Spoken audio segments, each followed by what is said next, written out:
Dear children, good morning. So today at first we will discuss the deleted topics from class 10 for the session 2020-21.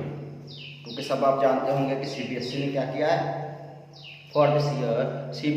CBSE has reduced 30% of the syllabus. तो पहले आज हम लोग वो discuss कर लेते हैं, उसके बाद जो लास्ट चैप्टर कल हमने डिस्कस किया था, कंप्लीट किया था, उसके क्वेश्चन आंसर्स डिस्कस करेंगे।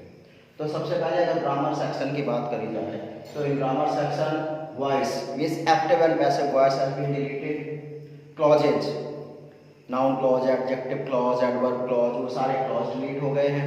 एंड थर्ड वन है प्रीपोजिशन और प्रीपोजिशन डिलीट हो चुके हैं। वैसे हम लोग ये दोनों ही टॉपिक पढ़ चुके थे, वॉइस भी हम लोगों ने पढ़ा था, प्रीपोजिशन भी पढ़ा था, लेकिन अब ये टॉपिक इस साल के लिए दोनों डिलीट कर दिए गए हैं। तो ग्रामर से 3 टॉपिक आपके डिलीट हुए हैं। After that come to the first flight, जो आपकी मेन टेक्स्ट बुक है, फर्स्ट फ्लाइट की बात करें तो उसमें से टोटल 5 चैप्टर्स, पोएम्स और ऐसे मिला के दोनों डिलीट हुए हैं। पहला है how to tell wild animals, ये एक पोएम है, इस पोएम को डिलीट कर दिया गया है। दूसरी पोएम है द ट्रीज को डिलीट कर दिया गया है। तीसरी पोएम है फॉग को डिलीट कर दिया गया है। उसके बाद एक चैप्टर यहाँ से डिलीट किया है, चैप्टर का नाम है मिजबल द ऑटम, ये एक चैप्टर डिलीट किया गया है। उसके बाद लास्ट पोएम है फॉर एनी ग्रेगरी, ये एक पोएम भी डिलीट कर दी गई है। तो टोटल 4 पोएम्स और 1 चैप्टर वो आपके फर्स्ट फ्लाइट से डिलीट किया गया है।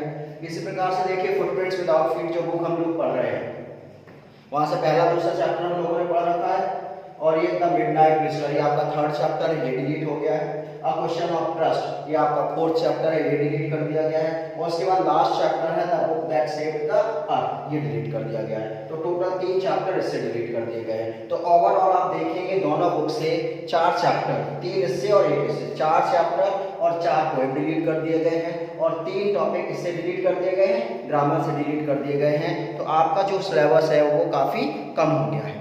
तो अब आप लोग और अच्छे से और आसानी से तैयार कर सकते हैं, क्योंकि यहाँ पर हम लोग जो पढ़ाने की, जो समझाने की कोशिश कर रहे हैं, वो कोशिश कर रहे हैं कि वैसे ही आपका चलता रहे जैसे क्लासरूम में चलता है। बस केवल फ़र्क इतना है कि आप लोग हमारे सामने नहीं हैं या मैं आप लोगों के सामने नहीं हूँ, तो आप लोग क्या कर क्वेश्चंस नहीं पूछ पाते हैं। तो उसके लिए आप देखेंगे यूट्यूब पे एक कमेंट का सेक्शन आता है, if you have any problem आप उसमें डाल दीजिएगा, तो नेक्स्ट डे में आपको वो सारी क्वेरीज को सॉल्व कर दूंगा। जो भी टीचर डालते हैं वो सारी क्वेरी आपकी सॉल्व हो जाएंगी। Got it? चलिए आज हम लोग डिस्कस करते हैं क्वेश्चन आंसर्स को। तो कल हम लोगों ने चैप्टर 2 कंप्लीट कर लिया था, द थीव्स स्टोरी। आज हम उसके क्वेश्चन आंसर्स डिस्कस करेंगे। तो सबसे पहला क्वेश्चन था who does I refer in this story, इस स्टोरी में आई किसके लिए रेफर किया गया। तो अगर आप शुरू से चैप्टर पढ़ें, पहली लाइन ही पढ़ें, तो पहली लाइन में उसने क्या कहा था, I was still a thief when I met Anil, मैं तब भी चोर था जब मैं अनिल से मिला। तो यहाँ आई किसके लिए यूज हुआ, I has been use for the thief himself, चोर ने आई अपने लिए, आपके लिए इंट्रोड्यूस किया हुआ है, और चोर अपने आप को यहाँ पे कैसे इंट्रोड्यूस कर रहा है, एज हरी सिंह। तो सिंपली हम लोग कह सकते हैं in this chapter I stands for Hari Singh the thief. हम लिखना चाहें तो ये भी लिख सकते हैं, दो Hari Singh was not his real name, he changed his name every month, but in this story he introduced himself as Hari Singh. That's why we can say I stands for Hari Singh. ये इसमें पहला answer है। इसके बाद जो दूसरा question है, what is he fairly successful hand at, कि उसका जो fairly successful hand है वो किस में है। तो उसने क्या कहा था, अगर आप याद करें, that though I was 15 years old, मैं हूँ तो केवल 15 साल का, but I was a quite experienced thief and had a quite successful hand। तो उसका सक्सेसफुल हैंड किस में था, थेफ्ट में, स्टीलिंग में, रॉबरी में, कुछ भी कह सकते हैं। तो यही लिख देंगे यहाँ पे क्वेश्चन के according, that he had Fairlie successful hand eight robbery या स्टीलिंग।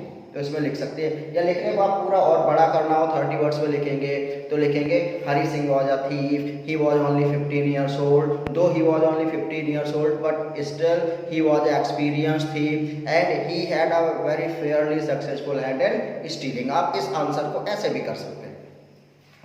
इसके बाद तीसरा क्वेश्चन है, why does he go from Anil's in return, और what did he get from Anil in return of his work, कि अनिल के लिए जो काम करता था उस काम के बदले में उसे क्या मिलता है।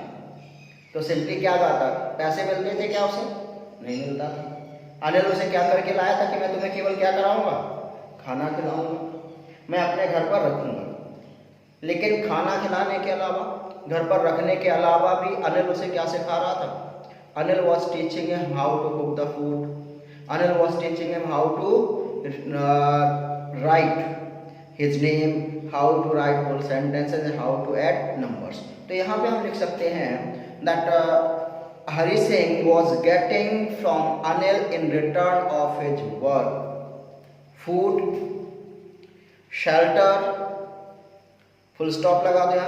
Not only he was getting these things, but Anil taught him also how to cook the food, how to write his name, how to write whole sentences and how to add numbers। तो ये सारी चीजें उसे मिलती थी, आप इसको लिख सकते हैं। इसके बाद नेक्स्ट क्वेश्चन है, how does he think Anil will react to the theft. उसे क्या लगा था कि जब अनिल को पता चलेगा कि उसके यहाँ चोरी हो गई है तो उसका क्या रिएक्शन होगा? तो उसने क्या कहा था, that I knew what kind of emotions was there on Anil's face. मुझे पता है कि जब अनिल को पता चलेगा कि उसके यहाँ चोरी हुई तो उसके चेहरे पर कौन सी फीलिंग आएगी।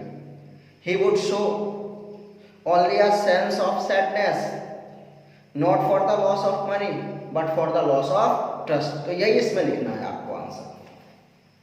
इसके बाद नेक्स्ट क्वेश्चन है, what does he say about the different reactions of the people when they are robbed. तो वो भी उसने बताया था। तो इसमें इसको बड़ा आंसर जब करना होता है उसमें भी ऊपर लिख लेगा, इसमें भी जब बड़ा करना है तो थोड़ा सा यार, Hari Singh was only 15 years old but he was quite experienced and fairly successful hand in his small career as a thief. He discovered a skill, या कह सकते हैं that he developed an understanding to read the face of the people when they are robbed. उसके अंदर एक समझ आ गई थी कि जब लोगों के यहाँ चोरी होती है तो उनके क्या रिएक्शन होते हैं, वो समझ जाता है। And according to him, greedy man show fear, rich man showed anger and poor man showed acceptance. ये आप इसमें लिख दीजिएगा। इसके बाद नेक्स्ट क्वेश्चन है, does Anil realise that he has been robbed. कि क्या अनिल को रियलाइज हुआ कि उसके यहाँ चोरी हो गई थी? आपको क्या लगता है, हुआ था कि नहीं हुआ था? Yes, Anil realized that he had been robbed. And how?